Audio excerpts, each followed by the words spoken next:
What does St. Bridget mean to you? Does she conjure up memories of childhood days, excitedly gathering rushes to bring to school for the construction of intricate crosses? Do you remember squares of cloth being pressed into your hands by devout relatives, assuring you that to carry this token was to secure the saint's blessing for the year ahead? Now we'll blás Brúiríní Béaloidis chuir tíchrasart le teartainearí agus féile bantnaí hróga leithúil na héireann, Muire nGael. Although St. Bridget's place in contemporary Irish life is perhaps less pronounced than it once was, her presence is still felt if you know where to look. So even if none of the foregoing reminiscences resonate with you, you might still be surprised by the connections you could find to Ireland's second saint, regardless of your age, gender, or geographic location. Hers is a cult that is both colourful and complex, taking in ancient pagan roots and more sombre contemporary Christian overtones.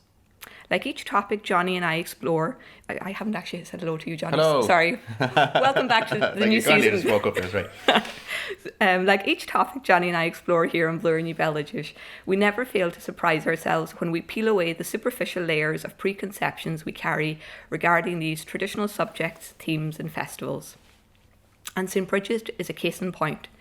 By the end of our hour together today, we hope to have pulled you through the pre-Christian firmament of demanding goddesses, through to the slave trade industry of 5th century Ireland, on into the competitive world of Christian Ireland, where holy seas slug it out for primacy, before rounding off our journey with a look at the more refined and wholesome folk tradition of the 20th and 21st century Ireland, where we now stand on the cusp of the saint's annual feast day of 1st of February, marking as it does the beginning of spring in the traditional calendar and heralding rebirth, reawakening and new beginnings. Not a bad note to start our new series of Blúiríní Béaloidis 2019. So I'll hand you over now for some insightful thoughts from Jonny. Oh, not a sarcastic tone. It's right there, Claire. Thanks. Don't ruin the mood now, Jonny. The best introductions. You do. You only flatter me because you want something, Jonny. No, not at all. I'm always aware that there's something coming. That was lovely. It is nice to be sitting here again. It is. It's been a long time, and we have to thank our lovely loyal listeners who have sent letters and cards and messages asking if we're all right. We have. Very glad. And care packages. Yes, and we are. Thank God. And Happy New Year to everyone, by the way. Yes, indeed. It's worth saying Happy New Year. We've passed through the rigours of midwinter, and it's fitting to, I suppose, to look at a figure. We were talking to the director, to Christopher McCorrick, before we started recording this, but a figure who has a huge sense of devotion and kind of love for her still, I think, in Ireland. I would say so. I would agree with that. More so than you know, the kind of either Ireland's other patron saint, St. Patrick. I think St. Bridget has a much deeper, or kind of an aspect of an emotional connection in a way that don't really manifest in the same way with other saints in particular. So we'll look at, obviously, as you're describing, the figure of the saint herself, Laura Gardinger, but we'll look at the pre-Christian roots of the festival, which are necessary to understand, I suppose, all of its symbolism and its origins and its meaning, I guess. And that'll take us across, not just we'll leave Ireland, but go across to Britain, over to continental Europe, and as far afield as India, to look at some of the Vedic and Hindu kind of scriptures there to see the roots of this dawn goddess kind of figure, basically. And it might surprise people, because we kind of grow up with a very, as you'd imagine, Christianized version of Bridget. We do, never really realizing until much later in life, when you do research like this, that these kind of pagan roots are very strong. Yeah, I think it might speak to one of the reasons why she's held in such high regard and devotion by the people of this island, in that the figure, we're all pagans at heart, essentially. Yeah, well, it's like the figure of the saint has usurped the role of the goddess, so she's like a pagan saint essentially, in a way, and so much of the material and customs that are practiced to celebrate or to honor her are patently un-Christian. Yes. in their expression, or they're put loosely within the framework of Christian theology, but they are apocryphal, or they're practiced kind of by the people, as it were, but not necessarily as part of the official doctrine of the Catholic Church as such. So behind the kind of mask of a Christian veneer, out from that, I suppose, peeps this pagan goddess, and which links us back as this kind of living thread into a much older tradition, which is one that I think a lot of people would do well to learn of, and to even I don't know, draw consolation from, or kind of have that connection to, I suppose, and how it links into the natural landscape and our forebears and our ancestors and so on.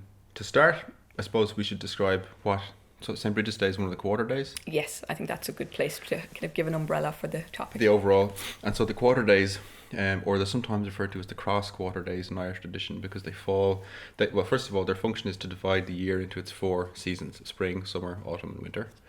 And they fall halfway between the solstices and equinoxes of the year. So that's what they're sometimes called, the cross quarter days. So we have the quarter days in Irish tradition are the 1st of February for spring, with Imbolc or Brigid, the 1st of May, Béaloidis, the 1st of August is Lammas or Lunasa, and then the 1st of November, Samhain, Halloween. So these kind of reference points throughout the year, they change the kind of character and nature or they express the nature maybe of the upcoming season. And they all have a festival attached to them. And then every festival has its own, I suppose, symbolic reference points or expressions that give a certain orientation or meaning to that period of the year.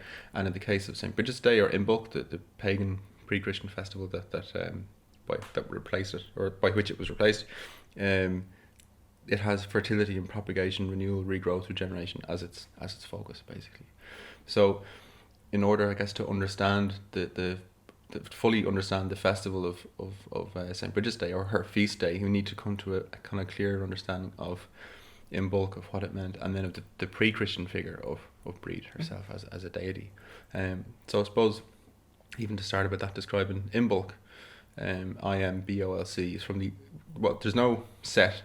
There's been some argument about the etymology of the term or the origin. And we should probably say that will be a theme in the podcast, even when we come to the ranted arguments back and forth.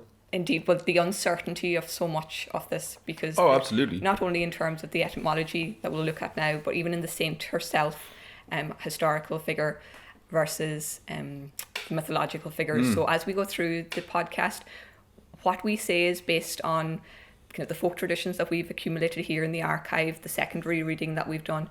But even as if anyone who's interested goes digging, you'll kind of come to see that there's so little authoritative information really in terms of, because you've got Bridget's lives, which we'll look at, but there's nothing rooted in contemporary accounts in any way. Yeah. So what we say is based on our reading and our research, but there's no definitive answers sometimes in this kind of topic. No, I think it depends as well though on the kind of the perspective you're using to absorb this information or not to analyze it or something. Yeah, you're totally correct in that there's the historic information regarding the saint. There's an extreme kind of paucity of material in that regard. There are the lives of Vita Brigid and so on that we'll talk about later, which were written after the fact in an attempt to kind of rationalise her within the framework of a Christian theology.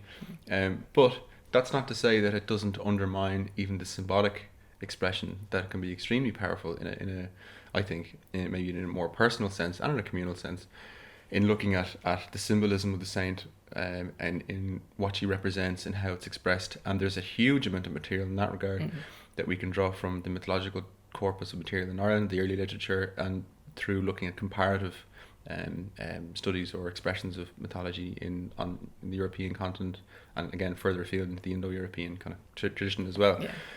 So it takes us in a different direction. So even though some of the material that we might describe might be coming more from that supernatural vein, that's not to say that it's not worthwhile and powerful. No, absolutely. It's worth looking at, but just to kind of heavy caveats. Foreground our material. Before we move into wild and baseless speculation. Yes, basically. exactly. So yeah, we're covered. Disclaimer issued. But what do I have to... So, Imbolc. Yes. Imbolc is... so there's some disagreement over the name of the festival or what it comes from. The most likely of origins would seem to be from the early Irish Mulloch, literally meaning in the belly, referring to pregnancy. And there was another reference to milk, meaning ewes, milk, or lactation. Was that how Hogan used that, didn't he? Lactation. He used that, yeah. Now I think I could be wrong here, but there's a 9th century glossary, Sanas Cormac. That's the first reference to Brigid as a pre-Christian goddess. It's a glossary of thousands of words and terms and their meanings in Irish and Old Irish, basically, which is very useful today, I suppose, to kind of plot the trajectory of some of these terms and customs and so on. But yeah, so Dahi referred to this kind of, there's a confusion around the name, basically. There was another account that I read which suggested that it might relate to an early Irish kind of form that referred to the idea of purification. And the word February, February, that root februa, I think has that meaning as its at its core, as that means to purify. So, but either way, I suppose there was the festival at this time is related to the idea of fertility and so on. And it's one of these quarter day. It marks the beginning of spring, doesn't it? In the agricultural year. The agricultural year, the production of food.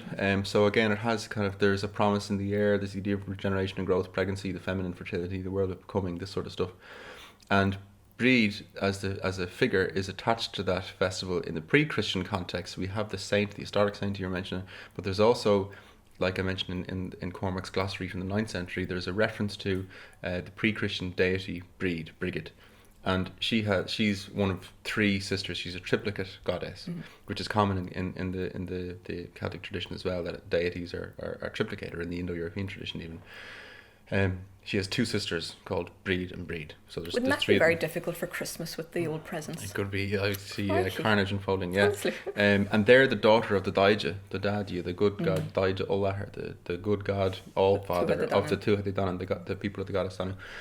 The people of the goddess Danu, who are the mythic race of deities who inhabited Ireland before humans came. But isn't this what's confusing me in the literature? Nonsense. Moving swiftly forward. Yes, no, it can be. It's a bit of a tangled web. Because you've got Brigid, who I'll call Brigid just for the sake of trying to discern Brigid from Brigid. Oh, okay. And then you've got Brigantia.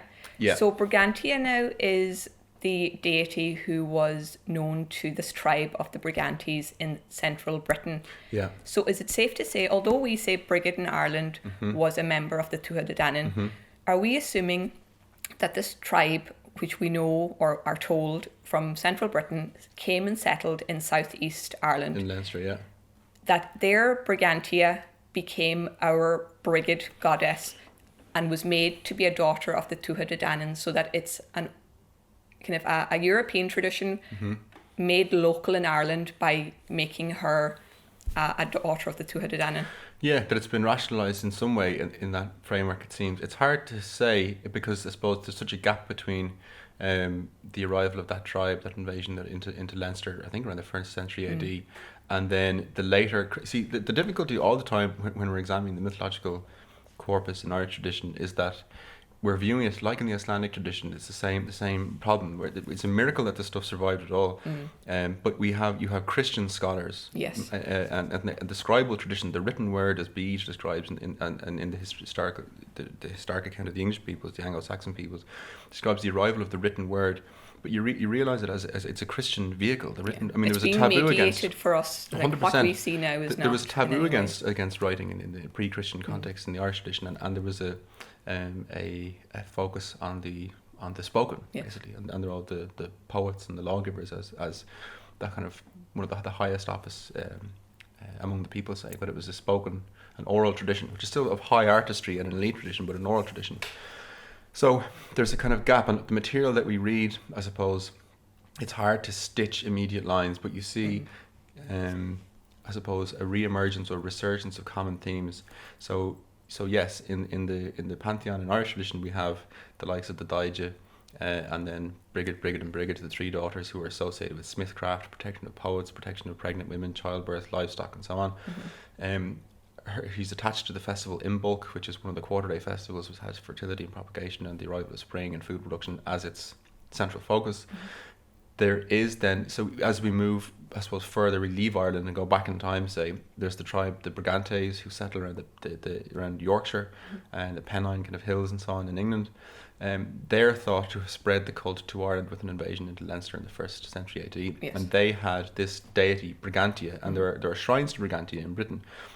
The River Brant in Wales is named after her. The River Brent in England is named after her. Is anywhere you see Brie or Bray, or Brew or Bray? Bray in Scotland, the term for a hill. Yeah. Brie, the term for a hill in Ireland, a height. And the idea of her name meaning high, her highness, lofty one, exalted one. That's where it comes from. And That's so remarkable. It's incredible. It gets better, right? It gets more and more. It's amazing. It's absolutely amazing. So you have this material of the idea of the deity Brigantia, who the Romans associate with Minerva. Caesar equates her with Minerva, and there's this process called interpretatio Romana, where the Romans look at the equivalent, the comparative gods of their Anglo-Saxon neighbours or Celts or whatever, and they say, their Brigid is our Minerva, she and so on and so on. Okay. Or you have Interpretatio Germanica, which is where even the like the days of the week in tradition now are named after the German gods. Thursday, yes. Friday, Freya, and so on and so on. So you have, I suppose, a reinterpretation of these kind of deities as from the differing kind of European peoples, basically. Her name has been, she's named after, I think there's Brigantio it was the former name of a town in Western Austria, a town in Hungary, and in France as well, all bear the name of this deity, Brigantia, as a kind of a root or whatever. But when we move even further afield from continental Europe, and this is where, for me, it's to get particularly extremely interesting, fascinating, really, is that take the meaning of the word Brigid. It means exalted one. It means Her Highness, lofty one. It's an epithet to a goddess, basically. But as far afield in the Rig Vedas, which are one of the kind of the canonical scriptures of the Hindu religion, which were composed about 3,500 years ago, 10 books of these hymns, beautiful hymns to these different deities, basically. There's an exact cognate term, Berhati, which seems to have come from a Proto-Indo-European term. I was reading in a dictionary or an encyclopedia of the Indo-European culture. Just sitting around reading the old encyclopedia, Jonny. Yes. And it said it's a Proto-Indo-European status assured. So that was hilarious. It's a stamp, PIE status assured. It refers to this deity Berhati, right? But there's in the poetry addressed in particular to a goddess at the dawn whose name is Ushas, which is where we forget Eos, the Greek goddess of the dawn, or Aurora in the Roman tradition, which is even where the word East comes from, apparently as a root in the Indo-European languages, or Easter, or Ostra, that deity, whatever. This figure, Ushas of the dawn, is referred to in the Vedic scriptures as Berhati, as an epithet, like calling her Her Highness, lofty one, basically. So there seems, again, while these threads sometimes disappear, there's a resurgence that seems common and primeval, or a primordial link among the Celtic peoples, the Slavic peoples, the Baltic peoples, the Anglo-Saxon peoples, the Saxon peoples, or whatever, going all the way through the Indo-European kind of branches that links back to this common root that finds expression that we can look at in the Vedic scriptures even, where this goddess at the dawn is referenced. I was on the bus the other night going home reading these Vedic hymns to the goddess at the dawn. Well, it was for this podcast, and it was I found in the Sanskrit this reference to this woman Berhati, and it was the most amazing thing to see it written there 3,500 years ago. It was incredible. And did you turn to your neighbour and say, actually, guess what I've just discovered? Actually, I felt kind of slightly pathetic in a way, because I was so excited by the fact of seeing a kind of a link back into this primeval or primordial kind of root or shared root of our cultural inheritance, whatever, while on a stuffed, packed bus in going through the city traffic and all its disorder. Your hellscape that you don't like.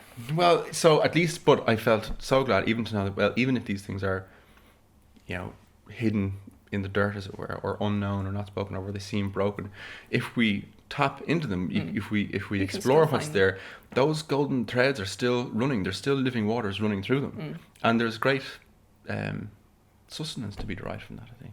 It's true, but what just amazes me is how much you can learn about our history and the movement of people in language and in customs and in traditions. Absolutely incredible. You can look at trading routes and you can look at the historical, but actually there's so much in just the symbolic, the etymology. It's incredible. At the end of this podcast, there's a poem which I'd like to read, because we're talking about what Bridget means to us. And I was struck, this is from the Irish tradition, but I was struck by the similarity with this Vedic hymn. This is from the first book of the Rig Vedas, hymn 123, called The Dawn. And with your permission, Claire, I should like to read it. What now? Yes. Instead of at the end? Oh yes, this one. But I have another little thing, a little poem in this book. Oh, perfect. But this is where I found this term. Not some dictator. You do what you like. Listen to that. She's not some dictator. I live in fear and dread. I know. So this poem, The Dawn, right? And this is where, in the Sanskrit, you can see this reference to lofty one, exalted one, and it's that term for the goddess of the dawn. That seems to be the root from where we get this term Bridget, which we venerate today as a saint, and who is this pre-Christian deity. So there's a link to this idea of dawn and so on. So this is this Vedic hymn at 3,500 years old. And the Daxina's broad chariot has been harnessed. This car the gods immortal have ascended. Fain to bring light to homes of men, the noble and active goddess hath emerged from darkness. She before all the living world hath wakened, the lofty one who wins and gathers treasure. Revived and ever young on high she glances. Dawn hath come first unto our morning worship. If dawn, thou goddess nobly born, thou dealest fortune this day to all the race of mortals. May Savitar the god, friend of the homestead, declare before the sun that we are sinless. Showing her wonted form each day that passeth, spreading the light, she visiteth each dwelling. Eager for conquest, with bright sheen she cometh. Her portion is the best of goodly treasures. Obedient to the reign of law eternal, give us each thought that more and more shall bless us. Shine thou on us today, dawn, swift to listen. With us be riches, with chiefs who worship. It's amazing. It's a kind of there's more there if anyone wants to read it online. Hymn 123 in book 1 of the Rig Veda. But that this she before all the living world hath wakened, the lofty one who wins and gathers treasure. In the Sanskrit, that lofty one is the root from whence we get Brigid. So you can trace her back from not just the Pennine Hills in Yorkshire and towns in Austria and Hungary and so on, or rivers in Ireland and Wales and so on, but all the way back to this, again, the origins of, or the earlier roots of Indo-European tradition. So she stretches from India to Ireland, basically, and links us in this kind of primordial fashion with our oldest conditions of culture. It pays to know your history, doesn't it? Because if you read the lofty one without any context, you read it as a dry line. Of course, but you can, if you just are not aware, once you've got the key, you just unlock the entire picture, don't you? And so, I mean, even for someone to look at, I don't know, with the despite even in a sense the collapse of formal religious tradition in this country, the collapse of the Catholic Church, I think it's fair to say, in many ways for young people at least, figures like Brigid or Brigid, they're still worshipped often by many people in an apocryphal way, or even New Age kind of sorts, or pagan, people with those kind of inclinations or whatever. She kind of transcends some of the more formal expressions, what I mean? And there's a great love for her, and even that reference of she who visits every house, like this, there's no other saint, as Chris was saying, who does that, who visits each and every house, as Bridget is said to have done. That's true. She does. She wins out over Patrick in many ways, which we'll come to look at, in terms of reverence and kind of popularity.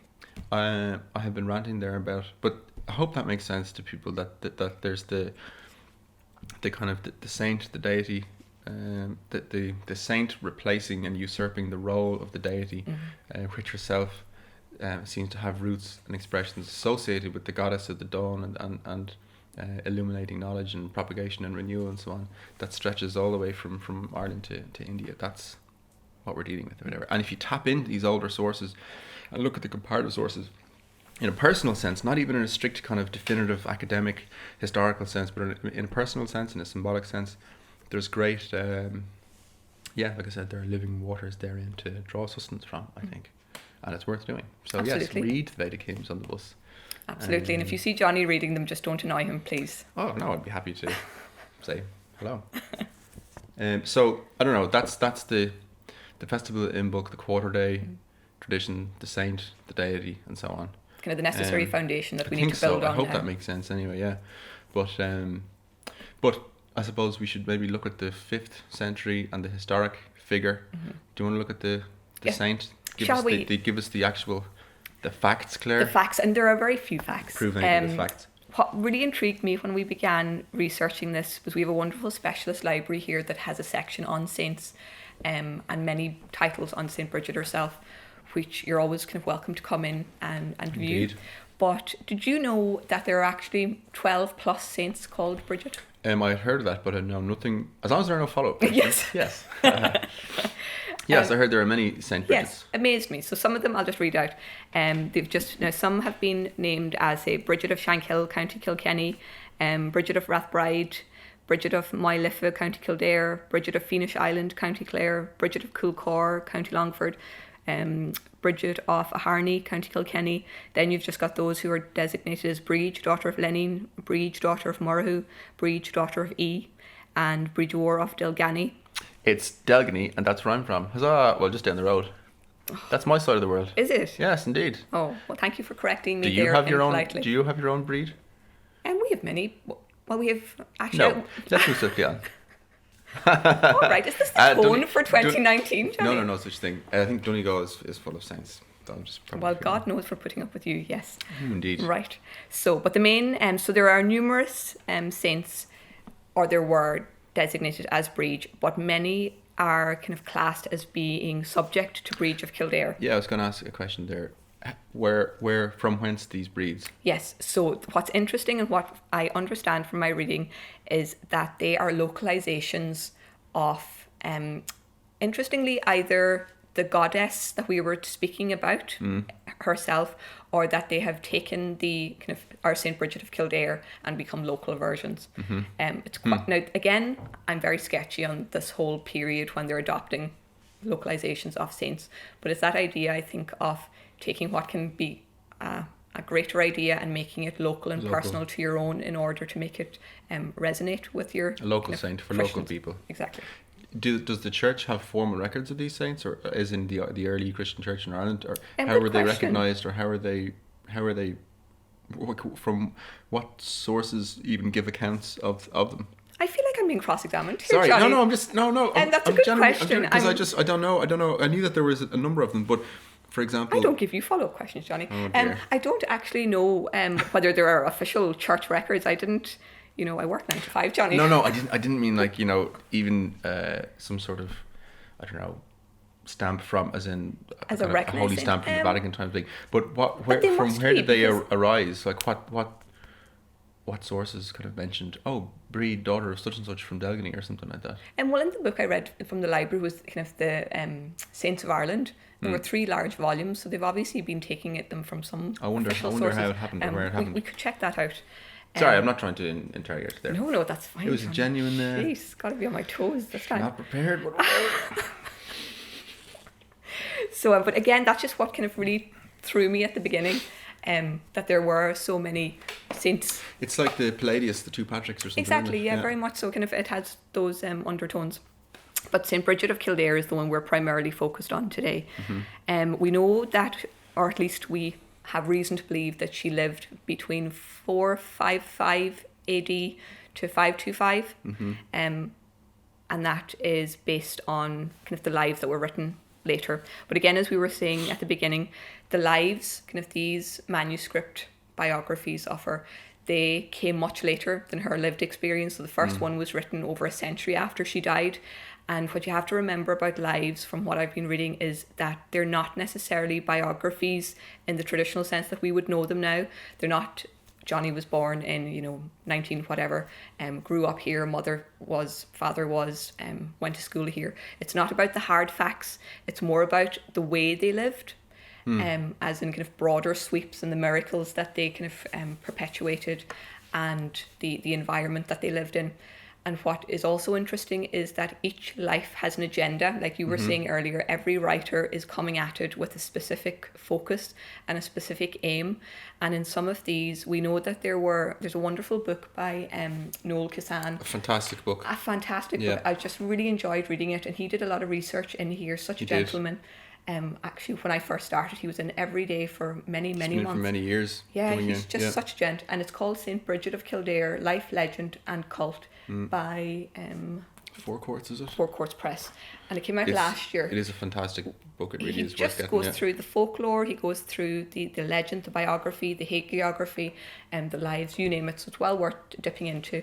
But he kind of lays out these... kind of the more well-known lives, I suppose, and I might just kind of point them out to you if that's all right. So we have the life of Cogitosus from, am I pronouncing that right? Cogitosus. So the life of Cogitosus from 650 AD. So as you can see immediately, if Bridget died, we're told, in 525 AD, that's a significant period of time and overlap before this life is written. And he was a cleric at Kildare. Then you've got the Latin life known as the Vita Prima. Then you've got and kind of an anonymous Latin version, the Beho Brigid. You've got a fourth one, when was that written? Circa 829 AD by Donatus. Am I pronouncing that correctly? I don't know. I think so. Excellent. I assume so. I'm going to say yes.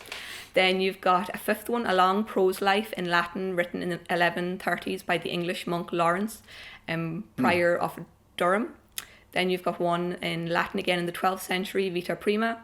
And then you've got a seventh anonymous one in Middle Irish from between, they say, 900 AD and 1200. The life in the form of a homily, which is an abridged translation of Vita Prima. And then he kind of goes on to speak about some more minor derivative lives. But all of these are written with agendas in mind, namely either to promote the moral conversion of the lay people and heathen scum. The heathen, well, not scum, Jonny, harsh. The lay people who are kind of saving their souls, or Yes. as well as that, to promote the whole idea of Bridget as a primary saint, because when you read more and more, you kind of get this feeling that there was this huge competition at a certain period where it could have gone either way between Patrick and Bridget. Such was the power of their influence, and that Armagh was really fighting for Patrick to be kind of head saint, whereas those in Kildare and the south of Ireland and Leinster were really fighting for Bridget's case. But from the 8th century onwards, Patrick won out and he became the patron saint of Ireland. It's weird. Why? Because there's so much more about Bridget in tradition as well. Yeah. Patrick isn't. He doesn't really. Not compared to Bridget, No, no, not at all. in And- terms of history and kind of those ancient roots. But it's interesting. I don't know. They're trying to make her a saint. They're in these texts. They're trying to kind of set up her, I don't know, CV essentially of miracles and It's a bit like a political campaign if you think about yeah. it. It's kind of trying to give this backstory of virtue and charity and kind of her noble roots. which is where lots of the legends come from still today.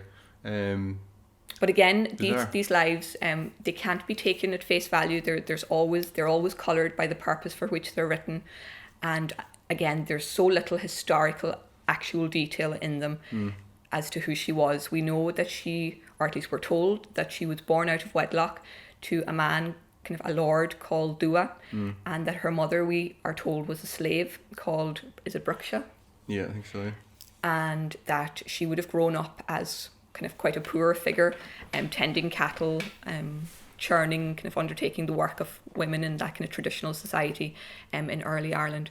Doesn't it kind of fit with the whole Christian ethos in a way as well? She was so poor, and there's another. I mean, the idea of her father Doohan, meaning dark or gloomy or whatever, references even to the idea of the daughter of the night and the dawn of the night, just as a symbolic thing. But Oh, that's interesting. and she was born on the threshold of she wasn't born inside or outside. That's true, The that her mother on gave the birth. threshold Yeah. of a door, delivering milk to a druid or something. And her house is on fire, Yes. always on fire. But again, you have to wonder, like, these are the stories that come up in the Or lives. people can't come near it or something. Yeah, There's so just they're this taking flame these of- kind of pagan motifs and then kind of having Christian ideas as well. So it's really this kind of little synthesis, Yeah, syncretism or whatever. Yeah. fascinating. I haven't read them on the bus, but I do have them by my bedside, so I will read the lives as we go through them. Yes, indeed. But it's so interesting that they're kind of taking the best bits of the kind of ideas that were in international hagiographies, you know, of where she hangs clothes on a sunbeam. Yeah. That's a very old idea Yeah. in European tradition. And then kind of the more paganistic ideas that they've kind of adopted, but trying to put a spin on them. So really, kind And of she curious. established the first monastery, Ireland's first monastery in Kildare, Kildare, the Church of the Oak Tree. And isn't this the idea that the woman who Christianized her tribe from Louth, she was from Louth or whatever they think, that she Christianized her tribe and she took the name, Brigid, she took the name of the goddess and she kind of usurped or absorbed the role of the goddess then. And even the idea of the kind of the Kildare, the Church of the Oak Tree, and the role of the oak in tradition, suggesting that that the monastery that was established there was taking over from a pre-Christian, a pagan site. Yes. And so the saint lives on, or sorry, the goddess lives on in the saint in a way. I would agree with that. And there was a flame, a perpetual flame that was lit. Oh, you were telling me about this. This is very interesting. Yeah, it's weird that there's the idea that it could only be tended by women. Men couldn't go near it. And it was lit from the time of Bridget, and there were 20 nuns altogether and including the saint, who tended to this flame. But after Bridget died, they didn't replace her, so there were just 19 of them tending this flame. And then when it came to the 20th night, they'd say, it's your turn tonight, Bridget, and they'd leave the fire there, but it would never go out. It was always kept going. And then I think eventually King Henry VIII or some reformers, they had it extinguished anyway, basically. But it was relit in 1993 or 1994 down in Kildare. It's still lighting now. Oh, that's lovely. Yeah. Gerald of Wales, Geraldus Cambrensis, goes on about it. I think it's pronounced. No. Oh, God. Well, I mean, you asked. Oh, God. This is an amazing book. The history and topography of Ireland. And poor Geraldus gets a hard time. And, you sympathise with that, Jonny? Yeah, exactly, yeah.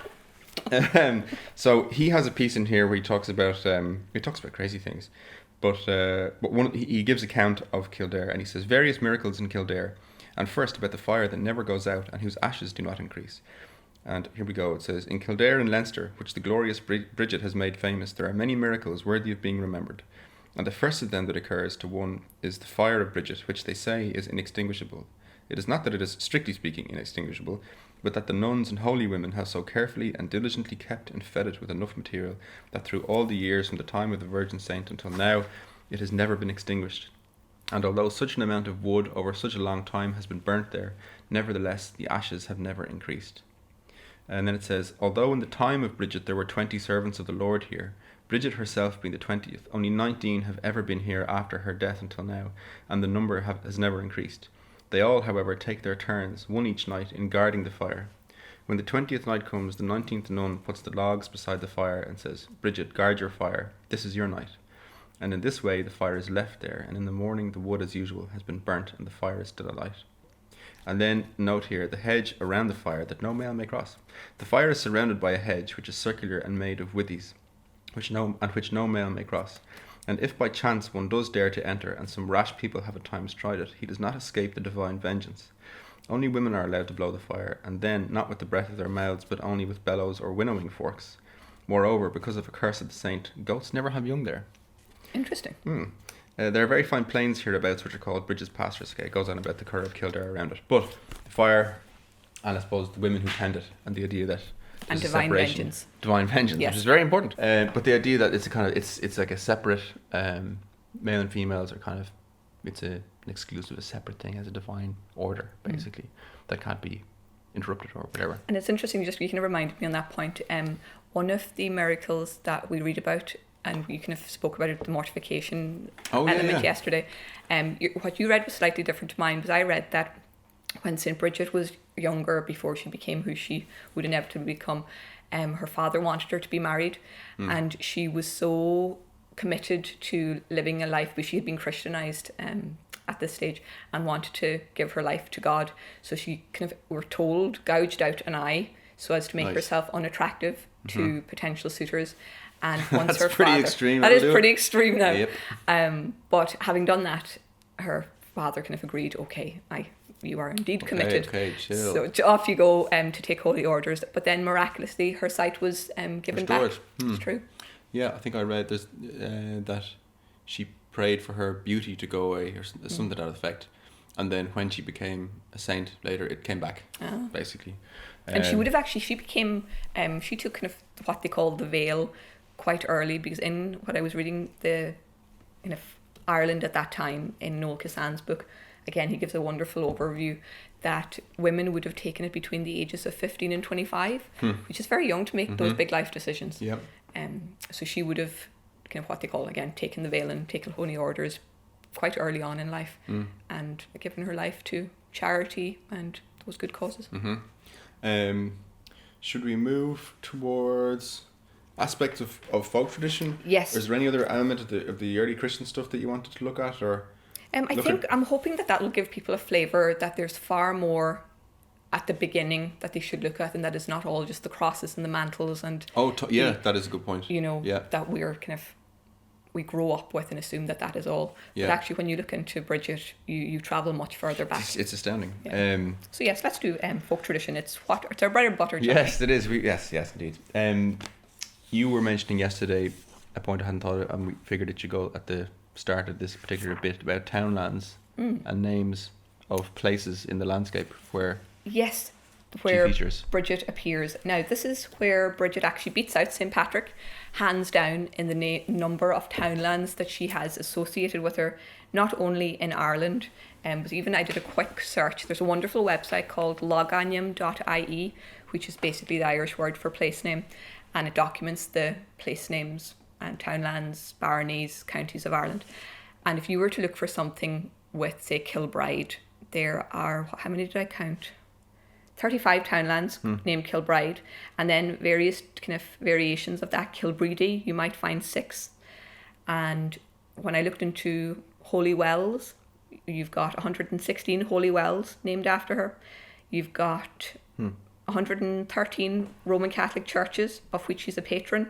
You've got 14 Church of Ireland churches, and that's just in Ireland. And before you even start looking at schools, I went to a primary school, which was Scoil Regis.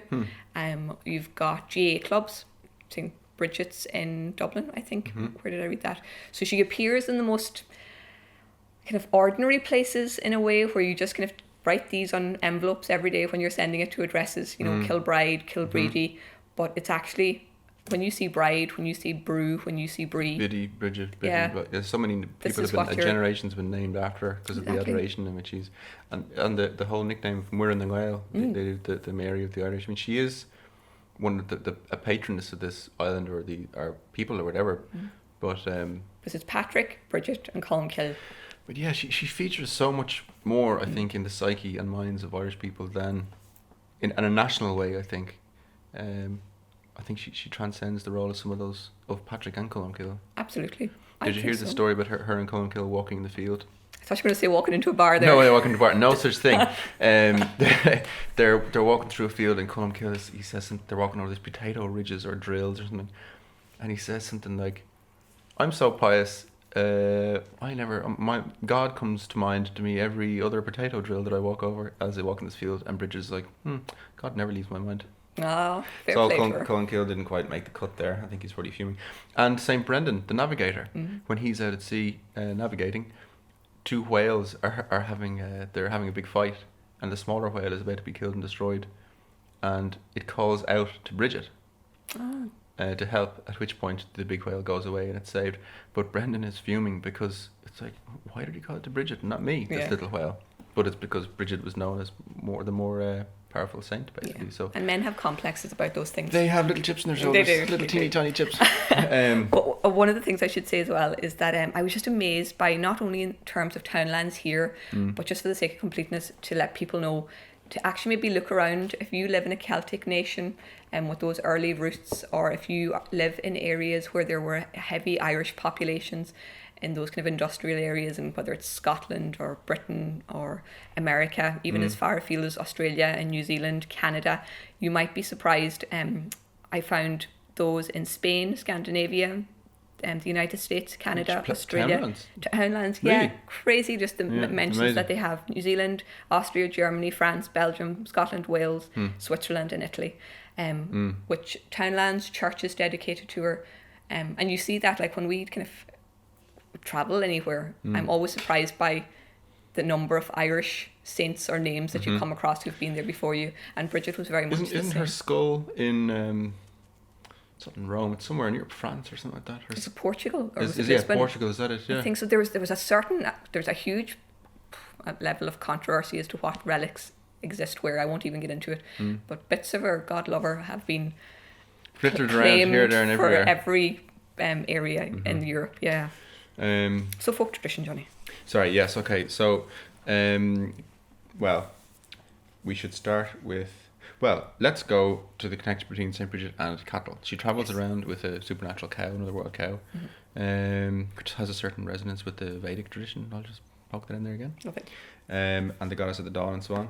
But there's a piece here which I particularly enjoy from Peggy McMahon from West Clare, is collected by Jim Carroll, and it describes a devotion of her father in particular to St. Bridget. You mentioned 116 or something holy wells, but this is the patron saint, and I suppose it gives a certain flavour of the devotion held towards her and her visiting of holy wells and so on. My father went to St. Bridget's Well all his life. He never ever missed a suppose. And he brought me then. And he was supposed to see the fish in the morning, and he used to see the fish. Oh, I have great faith in St. Bridget. She's patron saint of cattle, sure, St. Bridget, because she did love cattle. Tradition tells us that. Tradition tells us that. This is the so her love of cattle. The idea that we'll describe, so she travels around the country with her cow, providing milk and so on. But because she was said to be so generous that she would that's one of the kind of the very early stories about her, isn't it? That she would do her mother's work, tending the cattle, milking the cows, churning the butter, and that she was often found to be giving it away to the poor and the needy. And at the end of the day, because she was kind of in this slave environment, when she came with the others to offer up what they'd kind of made for the day, miraculously it would be replenished because she was so good. So yeah, that's her and her cattle, but the link is always there. I suppose, let's see, I'm trying to think of what way, I mean, everybody knows about the crosses, or actually maybe they don't, but we'll start maybe with the idea of visitation. Yeah, we can do. And like in the Vedic you have this idea of the goddess that visits, that shines upon every house, on every face, that visits everyone, whatever. But also in Irish tradition, and as Chris was saying before we started recording this, we were chatting about the topic, no other saint that I can think of at least visits every house. On the night of her feast, January the 31st, she travels across the country and she visits and blesses every house. And so there were effigies and emblems and items, tokens left out for her and to her and so on. But she'd bless the place, basically. And should we just say the interesting point there of that in Celtic tradition, we always have to remember that the new day begins with sunset and not necessarily sunrise. Yes. So you'll see, we've spoken about this in May Day as well, and it's just good to remember that St. Bridget's Eve, really like May Eve, is where the magic happens, so to speak, because that's where the power and influence is. It's the night. Sundown. Sundown. The evening before. That's why, in the same sense that we celebrate on October 31st, that night is Halloween. Exactly. And so on. But this is an account from between Limerick and County Cork from the folklore collection here. And it says, on the eve of St. Bridget, a sheaf of rushes was placed on the doorstep or flagstone of the door, on the outside of which St. Bridget would kneel when she and St. Bridget's cow visited each house during the night. St. Bridget would kneel on the rushes and pray that God might bless the house and its occupants. Also, it was a custom to tie the St. Bridget's ribbon on the latch of the door outside, and this also she blessed when she blessed the house, the people in it, and especially the dairy and cattle. No house was locked on the night of St. Bridget's Eve, but the door was kept on the latch. When St. Bridget came along, she drove with her a white cow, which was known as St. Bridget's cow, but had a special name in Irish. So, I suppose the overall... What was the name in Irish, Jonny? In brackets it says here, forgotten by the narrator. Oh, that's not good enough. No, it's not good enough, is it? But sure, we'll struggle boldly on because we have to get on with these things because we were professionals here. So, I suppose, I mean, it's quite a striking image, and to see the saint driving her white cow before her, going through all through the country and visiting every house. And I suppose, as part of that, maybe it would lead us on, there's this reference to the custom to tying the ribbon on the latch of the door, but the idea that women would often leave a mantle or a piece of cloth out. We still do that. In Donegal, do you? Yeah, and even myself and the girls in our house, as you know, I always undertake a focus group. We started doing it in Dublin because we're all country kind of women. Pumpkins. Sorry. See this now, folks. This is what I have to No. Please, I have the greatest respect for yes. whatever it is or whatever. But yeah, slow down, Claire. I can't understand what you're saying. Your regional accent or whatever it is. So no, we've started doing it in Dublin. It's important. It's important and to do. like part of us, we just felt like it was so much a part of our childhood to make rushes, or to make crosses, and to leave out the Bratag Regia. Now we didn't have biddy boys, and we'll kind of touch on it. Wasn't something that was common in the north of Ireland, but it was a huge part of our childhood. These really exciting days where we got to work with kind of our grandparents and in schools with our friends. We'd be allowed over the wall. There was a kind of a field beside our school, which incidentally was named after St. Bridget. And it was kind of the one day we were kind of allowed to climb over, and you'd have to kind of pull the rushes rather than cut them. Oh, okay. And then we were allowed to kind of bring them in the next day and make crosses, and you might make them at home. But that's it was beautiful. It was. You and have to do these things. Part of us just thought it's kind of nice to continue with that. And even now, my flatmate who's a teacher, every now and again, if she's coming from Donegal the week before, she'll bring rushes with her, and she'll make them with Dublin children who might not necessarily know the custom. Yeah. And then they'll remember that, if only as a kind of cursory memory in the future, but even just making the effort to kind of just pass on those traditions is hugely important. It is so important. It is so important. And the other thing I used to love about making the Bridget's crosses in school, like I think the primary schools have done a huge amount in the sense of to maintain these traditions so in a way important. but the fact that even if you don't, the creativity involved in making the cross, which seems to be pre-Christian in origin, the different types, emblems, lozenges, kind of swastika type crosses, though not really, or three-arm crosses and so on, is that once you just follow the traditional pattern, which isn't of your own making, whether you know what you're doing or not, the structure appears. It's just a lovely feeling that you just have to follow in this thing, and eventually it manifests despite yourself, basically. But yeah, it is so important to do. And those cloths, Bridget's mantle, was sometimes fishermen might take a piece of it and sew it into their clothing to protect them from drowning. Pregnant women would sometimes use it to ensure safe delivery of children. And you might rub it on a cow's head to help with suckling. Was that the case? Yeah. So there's even that connection for cattle, which is common as well. And even one of the types of crosses, which we should discuss, I suppose, the different types. But there was a cross in Ulster in particular, the three-arm cross, which was left for cattle. Yes, in the barn. Yeah. But the idea that the Bridget's cross, which is a kind of four-armed cross, it's going to be so difficult if people don't know what they are. It's worth just Googling them, because they're very intricate, and I don't think any level of description will get them across. In some of the kind of 19th century literature, there were figures who were speculating on the origins of the cross and suggesting it as being kind of part of calling it like the Gamadian or like a swastika, basically, but it doesn't have the hooked arm, but it does have essentially the four right angles, which are, the idea, I suppose, the 490 degree angles that form the 360 degrees of the sun, of which the cross is a representative emblem or whatever. And they are really pre-Christian in origin. That's what the assumption is, at least. But Anne O'Dowd makes the point in a marvellous book I was reading over Christmas. Hay, Straw and Rushes is a fantastic book. Well worth looking it up. That she kind of, I suppose, tries to move away from this idea, basically, and Kevin Danaher was the same. He thought that there was much kind of speculation, basically, on this, whereas the origins weren't as clear, but they are striking in their appearance. It's not a kind of Christian cross in the way that it's expressed or manifest, and certainly the three-armed cross has, even the symbol for the people of the Isle of Man and so on and so forth, the Triskelion or whatever. So it's part of that tradition and that framework, but it's difficult, I suppose, to posit these kind of simple links or obvious links, basically. And should we say what they were? Because they were kept in the house. They were, They were placed either kind of beneath the rafters or in the thatch or above the door, so as to bless the home and the family, but also those who entered the house. And there's a lovely little poem, actually, Jonny, you read it, don't you, from 1735. Now, do you want to pronounce that for me? Which? That one there. Oh, God. This is Hesperi Nisographia. Okay.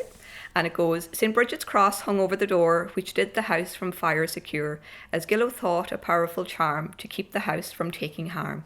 And though the dogs and servants slept, by Bridget's care the house was kept. Indeed. And so the cross is believed to have protective powers. We have one informant who speaks in County Meath that it protected the home and the building from tempest, thunder and storms. And so it was traditional each year to make the cross. Kind of families might make them kind of one each and have them in the bedrooms, but kind of in later life, and I know certainly kind of when I was growing up, you might just have one or two in each house, and so you would place them above the door or maybe above a holy picture, and it was thought to protect the house from kind of lightning and fire. So it's more protective, whereas when we read about the beliefs associated with the cloth or bratag regia, that is kind of, seems to have curative powers, more so than perhaps protective powers. The bratag, because it was associated with conditions of the head. So it was thought to cure headaches or dizziness or earaches, kind of sore throats, and kind of those types of things, but people would carry them with them in handbags, or as you said, they might tie them into their clothes for protection as well. And with the crosses, it used to be said that you could measure the age of a house, because some would actually keep all the crosses that they had ever made, and so you could actually count them to tell the age of the house, which I think is so sweet, really, isn't it? I remember a funny an anecdote that Micheál Breody expressed to me when he was in here doing some research in the archive, where he described, and it's interesting, the role of the collector in negatively affecting, say, the survival of a folk tradition, where I'm not sure which collector it was it Kevin Danaher maybe, or somebody, one of the folklore commission's collectors were out in the field collecting from the people somewhere around the country, saw these crosses in the rafters of the house, with each one being put up every year, and said something to the effect of, "Oh, fantastic! Here are these crosses, and are you aware of the pre-Christian origins and such, with the kind of the history of these crosses, whatever?" At which the occupant of the home was disgusted at the idea and figured them to be a good Catholic emblem. And when this individual, the collector, came back the next time, that they'd all been thrown out. Oh no! They're all thrown away. Yeah. But yeah, do you have any at home, in your home in Dublin even? Oh yeah, we always have them in the kitchen. Yeah. I have one in the sitting room, and one of my grandmother's that I gave to a friend of mine. My parents have them up in the house. We have them here. Well, we have them in the collection, obviously, but we actually have them in the archive as our one in the fire archive suppression. to protect the archive. And it's a beautiful one, the many diamonds. We should take a photograph of that and put it online, actually. That's true. To protect the manuscripts, as it were. Yeah. I love that. Yeah. That's our main fire suppression. That's our archival fire suppression system in line with best practice, yeah. But yeah, the crosses and the mantle, I guess, are very large. And should we just say, one of the things that always gets me is you kind of forget how old the traditions are, because it used to be a very elaborate ritual, I suppose, as to bringing the rushes into the house when people used to make crosses. So either on the night of St. Bridget's Eve, the head of the household, or perhaps the eldest girl, who might, if you were lucky, be called Bridget, would bring the rushes from outside. But she had this whole ritual, we're told, of going around the house sunwise 3 times, knocking each time, and saying "Go agir lúne fascagi warsula agus ligi yishap Bridge Valley," which is basically something along the lines of go on your knees, open your eyes, and let in Holy Bridget. But those are the terms that we were told as children by our grandparents. Yeah. And this is recorded in 1942 in our St. Bridget's questionnaire here. And that's remembering grandparents from the 1890s. Yeah. And it just, I kind of just, you absorb these things as children, but you don't realise. I said it, my mother said it, my grandmother said it, her grandmother said it. Yeah, it's beautiful. It's beautiful. I love that. There's a huge resonance even when you speak the words that have been spoken for so long, and that kind of formula, whatever. And even the idea of welcoming her in, she's welcomed into every home, like, this sense of the dawn or the light or some illuminating force, whatever. She comes to all the houses. But I have a piece here that relates to the construction of crosses, if I can find it. So here's a short account collected by Leo Corduff from one Paddy Plunkett in Westmeath, in Kinnegadden, Westmeath. This is from 1971, and it just describes briefly the process of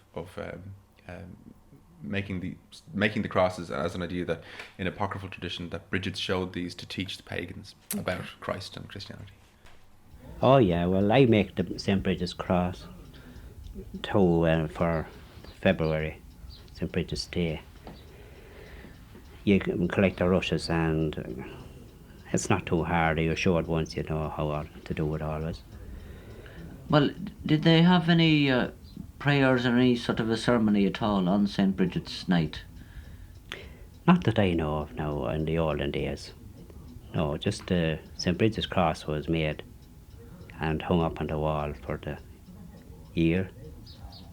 And after the year, what would they do? Well, it's withered, it's nearly gone again. The year is up, you see. You make a fresh one then, again, the following St. Bridget's Day. From rushes? Oh, they're made from rushes, yes. Pure rushes. There's supposed to be that St. Bridget hadn't a cross when she was teaching some of the pagans about the true faith, and she had no cross, a wooden cross or iron cross or whatever it be at the time, and she took up the rushes and she formed this, and it's in the shape of a cross almost. Yes. You see, that's the tradition attached to it. So the tradition attached to the cross there's a nice little piece that I just noticed in that interview where when he's editing this, he's chatting to this guy for quite a while, Leo, who worked in the sound archive here for many years and is a great collector. But the guy, when he's having the conversation, isn't hugely forthcoming with his answers. They're kind of a bit short. But he does a great thing. It only takes a second or 2 seconds, but he just holds the silence after the question that he's asked, where your natural inclination in a conversation is to fill that gap because, who sits in silence or whatever. But when in the context of recording and collecting folklore, it's when you sit, don't say anything, that then this guy, he then starts to come out with a slightly more detailed account, whereas up until then it's a bit short and kind of they're a bit yes/no kind of answers. But it's a skill you have to learn, it though, is, because it's you such a natural instinct to fill this silence. But you just kind of sit in that or whatever, and then more comes out. That was from 1971. Do you know what got me when he says that there weren't that many so kind of customs for the festival of the night? One of the things was I mentioned it at the beginning, Brúiríní. Brúiríní, oh. Do you know what Brúiríní are? No. Oh, you haven't lived, Jonny. Is this food or something? Yeah, it's a mashed potato. With the butter in it in the middle or something? Oh, so when we were little, our parents would give us mashed potato. I sound like such a... I'm sold already. But it was amazing because they would build it into little castles. So and they'd scoop a thing, exactly. Scoop a hole in it or something. Yeah, so there's a little kind of castle of mashed potato. They'd scoop out the middle. We're not living up to stereotypes here at all. Not at all, the potato. Yeah. And they would put milk in it and then a dollop of butter, but you couldn't breach the sides because everything would come out. So it was your kind of the challenge, who could eat it and kind of maintain the castle, destroy the castle without breaching the castle walls. Exactly. But in Donegal, still in where I'm from, on St. Bridget's Eve, there'll be gatherings to make crosses and people will have Brúiríní, and it's lovely. And again, you think, oh, I'm the only one having Brúiríní, but then you realise actually everyone has Brúiríní on this night, and we still do it. And as well, milk and butter and so on, scarce at this time of year. Exactly. So and yet, and it's all dairy and St. Bridget and the cow, fertility and propagation. And this large, abundant pool of butter that you're eating from. But at the time, for our forebears, you need to consider the fact that milk and milk production and butter and stuff, there isn't much around at this time of year. But again, even the sense of Bridget and constantly being able to provide food and milk and so on for those in her care, basically. And brewed beer. She brewed enormous amounts of beer for all of her churches. I read that. What a legend. Anyway. No wonder she's so popular with the Irish. No wonder, yes indeed. Should we discuss the idea of the Biddy Boys? Yes. Or the Brídóg in general? Yes, because this is always what I'm curious about, because we don't have the tradition in the north of Ireland in the same way. Where was it more? It seemed to be more Munster and to the west, because Kevin Danaher had a distribution map and it didn't feature up with us at all. So there wasn't a thing in Leinster either. Yeah, even the cross-making tradition wasn't very strong in Leinster, which is, I don't know, it's strange because you'd wonder, did these customs, if they came from cultural inputs, Britain, Cornwall, Scotland, Wales, whatever, that you'd almost expect a stronger distribution on the eastern coast. But it seems that it's more down in Munster or Connacht, I don't know. I can't explain it. I'm curious. But I suppose the basic idea is that a band of young men or young women in a local area would dress up an effigy of the saint, which they call the Biddy or the Brídóg. And quite frightening in some instances. Yeah, hilariously so. Yeah, and not hilariously. Well, it was like an old turnip dressed in a kind of baby's. Very terrifying. The clothing used for christening sometimes, whatever. But it was treated with reverence and respect and so on. But it looked. It looked like something out of a horror movie. I'm sorry. It did a little bit. Me. Yeah, but this would be borne aloft by the youngsters in the area who were often in total disguise. And who would call from house to house, bringing the effigy of the saint. So again, you see, I suppose, the same resonance to the idea of the saint calling from house to house, or whatever. And they'd come in, they'd play songs and music. They might entreat the occupants to give them some money, or not. But either way, the blessing of the saint, I suppose, would be put on the house or whatever. And they go from place to place. So you have the idea again that you see often in Canada custom, this idea of the reversal of social norms and the breaking of taboos in a traditional framework, and an inversion of norms, so that you have maybe men or young men who are anonymous, who are dressed in rags or dressed in women's clothes, wearing masks, and who go around from house to house engaging in behaviours that you can't normally, but you kind of break the ties that bind in order to reaffirm them. It's not just a kind of, I don't know, degeneration into meaningless kind of forms of, what's the word I'm looking for? Transgression or something like that. It's a formulaic process where you kind of take the lid off the pot for a while, whatever. But that was took part in different parts of the country, and we have again some tapes and accounts of that. This is in County Sligo, 1975. This is Tommy Conway, and it was collected by Ellie Madden. And Tommy's talking about St. Bridget's Night and travelling to houses and what the process entailed. Then St. Bridget's Night was another night. You put a false face on you. And you went out the 31st of January. That's Biddy's night. St. Bridget's Night. Yeah. Well, you can't St. Bridget round to you know. Yeah. So to a Dawn, they used to, when I seen it first. Yeah. Carry her into the house, so there'd be one, a melodeon or a flute or a tin whistle, and he'd have a couple of them to dance. Well, they take flour, they take tea, or they take sugar, they take anything you'd give them.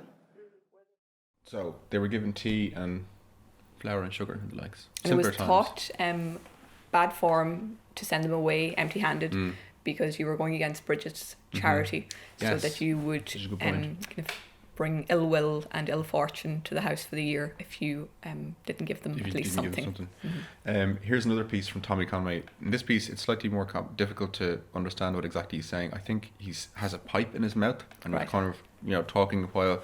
Love it. And so, but he's basically saying that an effigy was made of the saint and it was treated with great reverence. She asked then, the collector asks, what happened to the effigy after a year? Did they use the same one?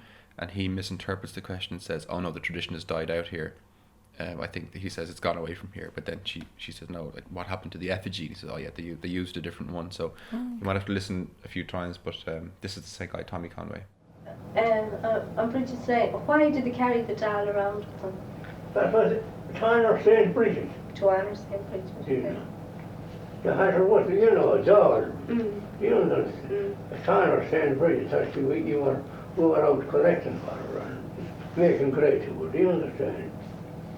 Well, I see a big time to a man coming in, I mind when I was a glasswood, and he was as high and he'll give the wind, and I'm having this baby with him, a stuffed doll, and I took the best of care of it. And what did they do with the doll then at the end of the night? Did they keep the same doll every year, or did they have a new doll? Well, they kept her aside there and she died out, then when that generation left, do you understand? For the doll, did they use the same doll every year, or did they make up a new doll? They used to make up for it, like, well, of course, in bad nights, when they'd have the doll made up, when they'd have to be out, they might get a bad night. Yeah, you understand? They'd have to make up another one. For the doll, yeah. There's an interesting bit there. He describes, he says, when I was a gossour, he sees a guy coming in as tall as the window or something like that with a baby, and this is the effigy.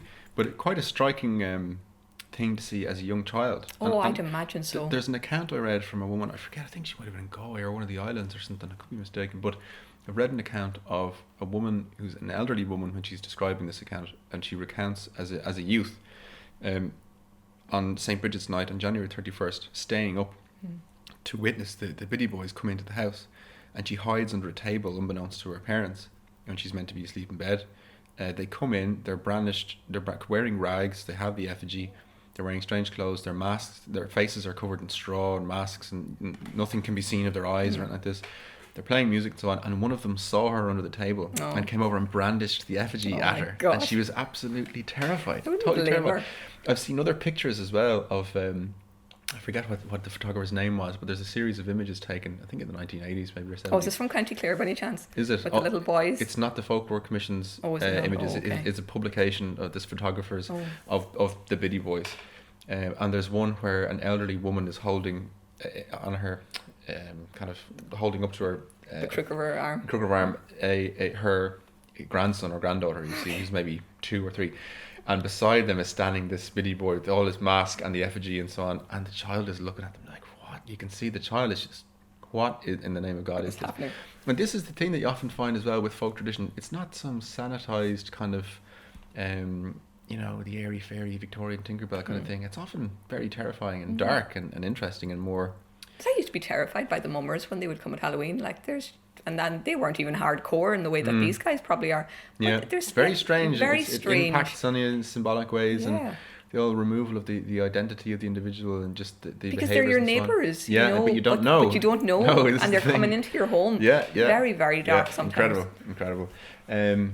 Okay, so that's, I suppose, the effigy, the Biddy Boys, the construction of crosses, And cattle we should so say on. the belt. Is it worth saying? Because Yeah, definitely. Yeah. This is something that I don't know a huge amount about, No. and it's restricted to only certain portions of the country. It is, and it seems to be in the west, from what I can gather. Now, where am I? So it's called St. Bridget's Belt or Chris Regia.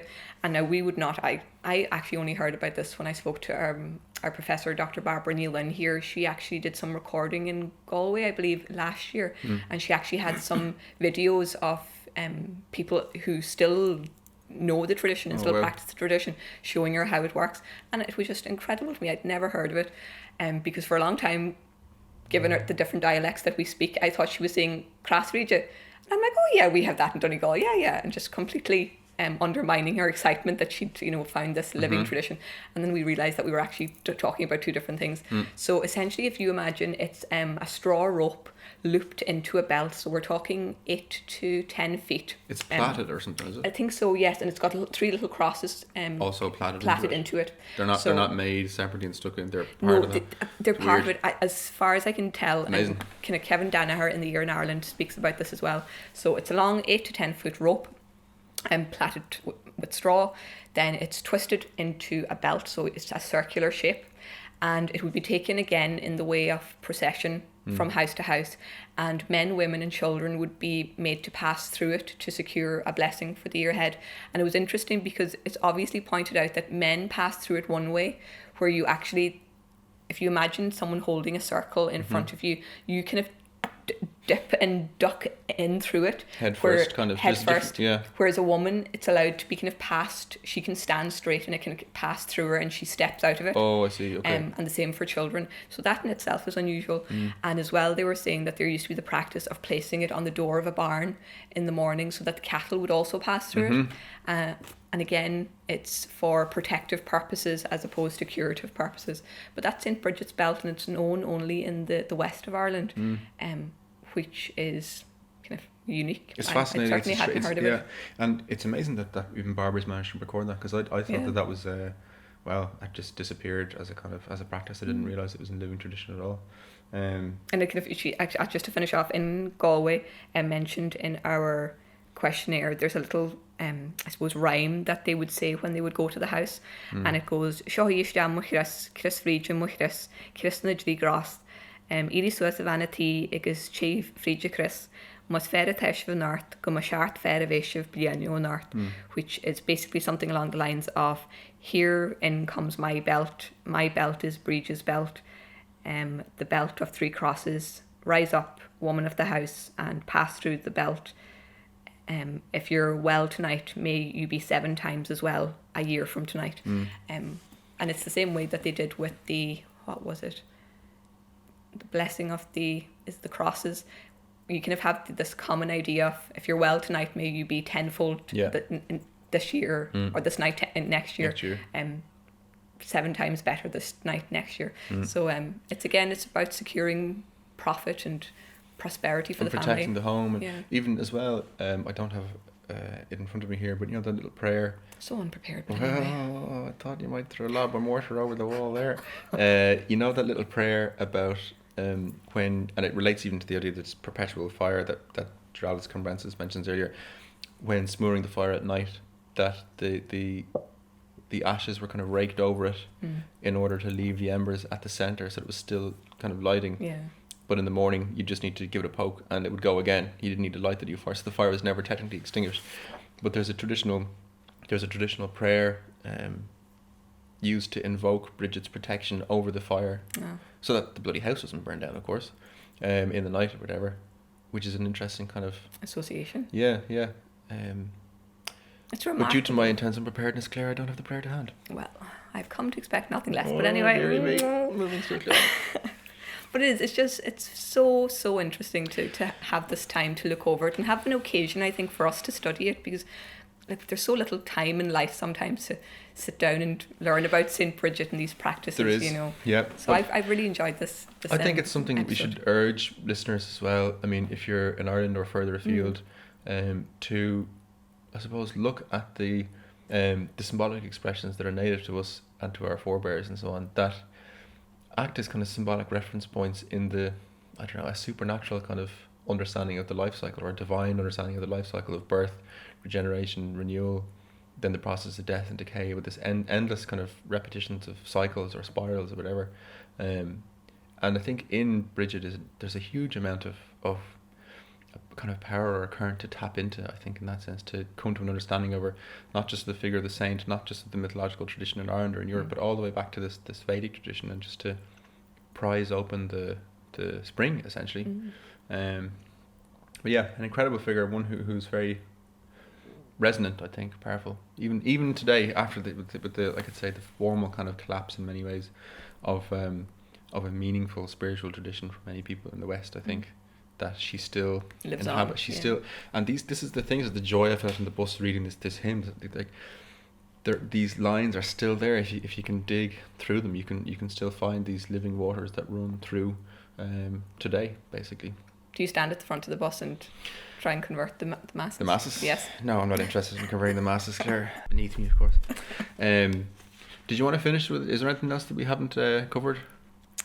No, I think that was my only last curious thing. If there's something else, then I'll just say good luck. Goodbye, bye. Yes. I think, no, because we've gone on now quite I quickly. think, I mean, you're ranting away. But just for the sake of one of the things that jumped out that I thought was really interesting was obviously naming children after Bridget would have been very popular as a custom in the past. So anyone who was born on the 1st of February or in the days preceding or just afterwards, they would be called Bridget. And sometimes the eldest daughter in a family might also be called Bridget. So there is the naming that very few Irish families will not have a Bridget or a Brigid or a Brida or a Bridie or a Babs or, you know, any kind of variation of it. But one of the things that I came across that kind of broke my heart in a way as well was discovered by Noel Kissan, that immigrants in, say, America, particularly he looked at, those who had Irish names like Bridget, Kathleen, and kind of other well-known kind of Marys, if they were in domestic service, these names became associated with that kind of servile, lowly status, and so they were seen to change them at times. So they might become Belindas or these kind of Bernices. That's an unfortunate affectation.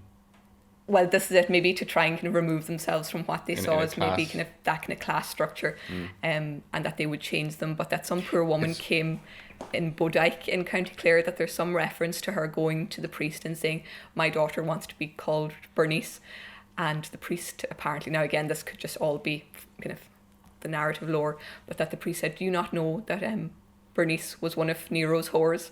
And that quite quickly, What a legend that guy. Knew his job. quite quickly put an end to that. So I think she remained Bridget. Amazing. As far as I know. It's ironic and sad, again, given the disconnect, or the I don't know, that the name, you know, which means most high, lofty, exalted yeah. one, Her Highness Goddess of the But Dawn sure, kind of if thing. they don't It's know- unknown. It's like, hey, you pot washer. You know what I Yeah. mean? It's terrible. But sure, we didn't know until we started here.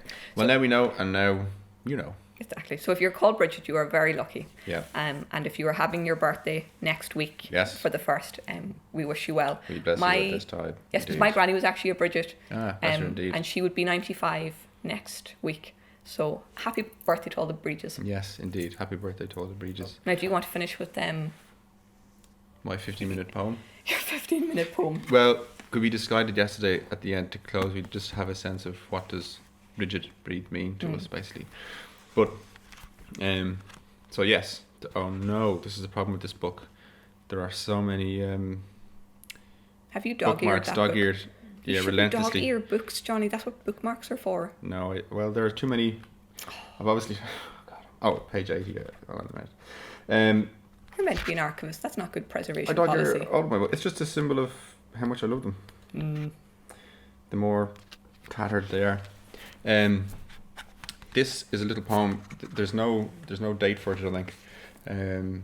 But it's from it's medieval Irish lyrics by James Carney. And it describes, it's called Dawn, basically, and it fits thematically with a lot of what we were describing. But again, as a figure, I suppose, Bridget Brigid as one who's bears the idea of propagation and renewal and illuminating knowledge that comes out of the dark and so on. I think it's moving in its expression or whatever. So this is what I've chosen to finish with. Excellent. So dawn, it says, "Come into my dark oratory, be welcome the bright morn, and blessed he who sent you, victorious, self-renewing dawn.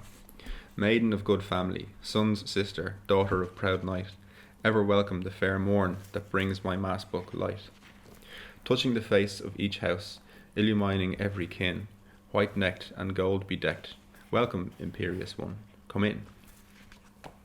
That's lovely. It's a fine one, alright. That's very nice. Can't beat the medieval heads. Yes, you do love them, don't you? Fond of them, alright. Well, I'm going to read one. This is a poem that I found, and it's by the great Irish writer. See, if you dog-eared the page, Claire. I would know. Where is it? Martin O'Doohan, who many will know is the great Irish language writer from the West. And he's so interesting in that he grew up in one of the Iron Islands, but spent much of his life in the city. In Dublin. And his writing speaks a lot about kind of this feeling of dislocation, I suppose, and isolation from that kind of traditional world that he would have known in the world of kind of the Irish language. But he is one who you should read. Absolutely. You know, what's the word? I've lost the word now. He had quite an interest in Nietzsche, I do believe. Martin O'Doohan. He did. Yes. Apparently. There's a good documentary I watched about him. But see, we actually have an exhibition in the School of Irish at the moment on Martin O'Doohan. If anyone's kind of Dublin based, it's well worth coming into. They've done a lovely job, but a very interesting and gifted writer. YouTube, Martin O'Doohan, there is a documentary about him, which is well worth watching. It's true, actually. YouTube is great for those kind of things. One of the benefits of technology. So he has a lovely poem called Anchara here, which is kind of maybe Spring in the West. Now, I'm going to do what might be blasphemous, but there's a lovely book called Blúiríní Béaloidis, The Poems of Repossession, edited by the great Dr. Louis Dupuy, and it basically has the Irish texts and then they're translated into English. So what I'm going to do is I kind of realise maybe some of our listeners wouldn't understand the Irish poem. So what I'll do is I'll read the English translation by, I think it's Peter Sir, who does a nice job. Now, you will never beat the Irish original by Martin O'Doohan's hand. So I might just take a photo and put both maybe on Twitter so that you can see. But just for the sake of... If you don't burst into flames first. But I probably will. But I'll read the English version just so that people can kind of read along with me. So it's called Spring in the West. A man scraping clay from the thread of a spade in the mild calm of a warm day, sweet the sound of spring in the west. A man slinging a creel from his back, the red seaweed glittering in the light on a stone beach, beautiful the sight of spring in the west. Women standing, their coats tucked up, the ebb tide pools like mirrors beneath them, the peaceful sight of spring in the west. The hollow beat of oar strokes, a curragh full of fish, coming in to shore on a still gold sea at the end of the day. Spring in the west. Amazing. And so on the 1st of February, as we welcome a new season and the beginning of the traditional calendar, we hope you have a wonderful and prosperous, healthy, happy and joyful new year. Indeed. Hail unto that. Perfect. We shall see you next month. And I'm off to explore some divine vengeance now. Nice. Lovely. I hope I shall survive. Hard to say. Right, we never know. Fairly well, good people. And more hard just land. Go on.